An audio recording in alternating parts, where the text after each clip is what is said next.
કાનવડી વિસ્તારમાં વરસાદના કારણે એક હિન્દુ યુગલના લગ્નમાં વિક્ષેપ પડ્યો।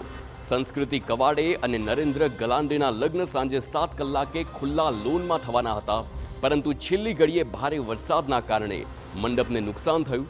પરંતુ તેમના માટે એક મુસ્લિમ પરિવાર મદદે આવ્યો અને કોમી એકતાનું ઉદાહરણ પૂરું પાડ્યું છે। સૌપ્રથમ તમને વિડીયો બતાવીએ જ્યાં રિસેપ્શન હતું ત્યાં જ 7 ફેરાની તૈયારીઓ કરવામાં આવી। ઘણી વખત સમાજમાં એવી ઘટનાઓ બને છે જે કોમી રમખાણનું કારણ બને છે, તો ક્યારેક કોમી એકતાના દ્રશ્યો પણ આપણને જોવા મળે છે। આવી જ ઘટના પુણેમાં બની। કમોસમી વરસાદ આવ્યો અને એક યુગલના લગ્ન અટવાઈ ગયા। તેઓ ચિંતામાં હતા કે હવે શું કરવું।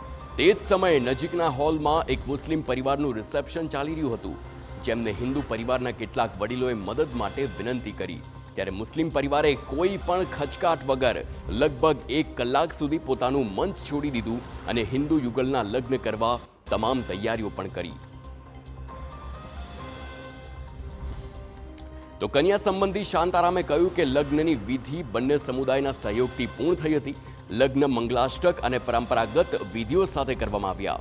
આ લગ્ન પછી બંને સમુદાયના લોકોએ સાથે ભોજન કર્યું। આ દ્રશ્ય પરસ્પર સૌહાર્દ અને સામાજિક એકતાનું ઉદાહરણ બન્યું છે।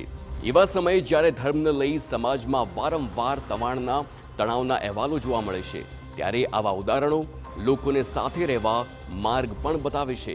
વરસાદે લગ્નમાં વિક્ષેપ પાડ્યો હતો, પરંતુ આ મદદે એક નવો સંબંધ બનાવ્યો છે। આ ઘટના અંગે પુણેના લોકોમાં સકારાત્મક ચર્ચા પણ ચાલી રહી છે।